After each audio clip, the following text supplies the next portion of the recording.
बादशाह और गरीब की कहानी कहा जाता है। कहा एक मर्तबा एक नेक दिल बादशाह अपने वजीरों और सिपाहियों के साथ शहर के मुख्तलिफ इलाकों का दौरा कर रहा था। दौरान सफर उसने एक गरीब शख्स को देखा जो बोसीदा कपड़ों में मलबूस एक दरख्त के नीचे बैठा हुआ था। वो शख्स बज़ाहिर बेहद कमजोर और फाका ज़दहल गर रहा था। बादशाह को उसकी हालत देखकर रहम आया और वह उस गरीब के पास गया। बादशाह ने उससे पूछा, ऐ शख्स, तुम्हारी ये हालत क्यों है? क्या तुम्हारे पास रोजगार नहीं? गरीब ने मुस्कुराकर कहा, ऐ बादशाह, मेरा रोजगार अल्लाह पर है। मैं दिन रात उसी का शुक्र अदा करता हूँ। अगर कुछ मिल जाए तो अल्हम्दुलिल्लाह, ना मिले तो सब्र करता हूँ। मेरे पास जो कुछ है वो भी अल्लाह का दिया हुआ है और जो नहीं है वो भी उसकी हुकमत है।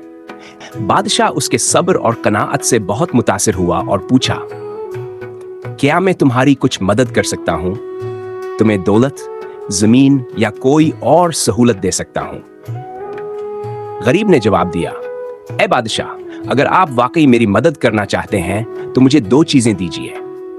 एक तो ये कि अपने दिल में अल्लाह का खौफ रखें और दूसरा अपनी राया के साथ अदल व इंसाफ करें। ये सुनकर बादशाह हैरान रह गया और उसने कहा, मैं तो समझा था कि तुम मुझसे माल और दौलत मांगोगे, लेकिन तुमने तो मुझे वो नसीहत की है जो मेरी बादशाह से भी ज्यादा कीमती है। बादशाह ने उस दिन के बाद अपने मामलात में ज्यादा इंसाफ, दियानतावर रहमत ली बरतना शुरू कर दी। उसने अपनी सल्तनत में फकीरों, मस्कीनों और यतीमों के लिए खुसूसी इंतजामात किए और हमेशा अल्लाह का खौफ दिल में रखा।